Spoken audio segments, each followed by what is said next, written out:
పోలీసుల తీరుపై TDP MLC Ramgopal Reddy ఆగ్రహం వ్యక్తం చేశారు. తాను ఎలాంటి గొడవలు చేయట్లేదని, పులివెందుల జెడ్పీటీసీ ఉప ఎన్నికలు జరిగే గ్రామాలకు కూడా వెళ్లబోనని చెప్పిన పోలీసులు అదుపులోకి తీసుకురావడానికి రావడం దారుణమన్నారు. హౌస్ అరెస్ట్ చేస్తే తనకెలాంటి ఇబ్బంది లేదన్నారు. పోలీసులు అత్యుత్సాహంతో ఆయనను అరెస్ట్ చేసేందుకు ప్రయత్నించారు. దీంతో కార్యకర్తలు అడ్డుపడడంతో ఉద్రిక్తత చోటు చేసుకుంది.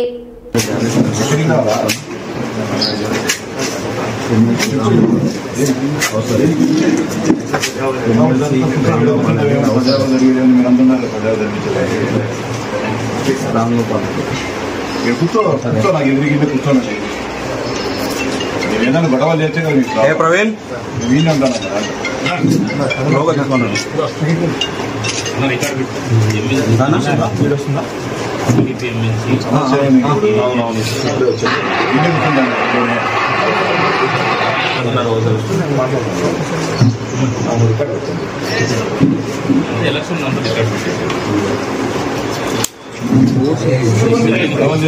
సమస్య